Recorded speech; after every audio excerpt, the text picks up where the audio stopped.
Hello guys, எல்லோரும் எப்படி இருக்கீங்க?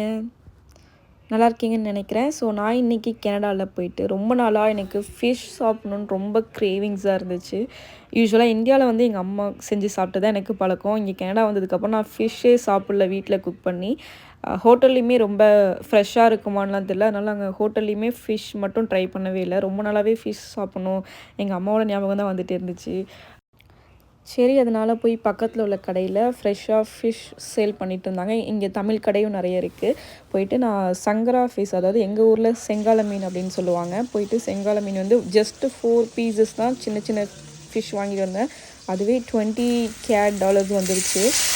$20ங்கிறப்போ நமக்கு $1200 வருது. நம்ம மைண்ட் எப்போதுமே நம்ம ஐஎன்ஆரோட கம்பேர் பண்ணிகிட்டே இருக்குது. கேனடன் டாலர்ஸ் எவ்வளோ, இந்தியன் ருப்பீஸ் எவ்வளோ வருதுன்னு கம்பேர் பண்ணிகிட்டே இருக்க தோணும். எங்கள் அம்மாலாம் ஜஸ்ட் ஒரு 100-200ஸ்க்கே மேக்ஸிமம் ஃபிஷ் வாங்கி குக் பண்ணிவிடுவாங்க.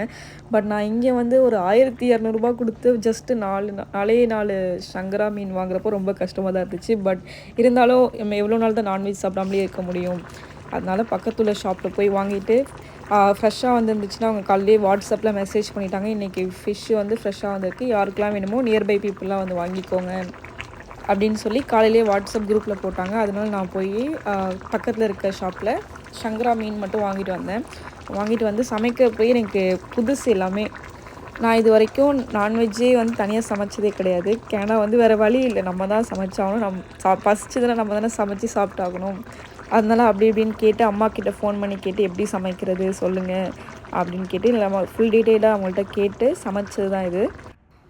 சமைச்சு முடிச்சதுக்கப்புறம் நல்லா நம்ம ஊரில் மீன் குழம்பு சாப்பிட்ற மாதிரியே நல்ல ஃபீல் வந்துச்சு. நல்ல டேஸ்ட்டும் நல்லா இருந்துச்சு. சரி, சாப்பிட்றதுக்கு முன்னாடி நம்ம சித்து அண்ணா வ்ளாக் பார்த்துட்டே சாப்பிட்லாம் அப்படின்னு சாப்பிட்டுட்டோம்.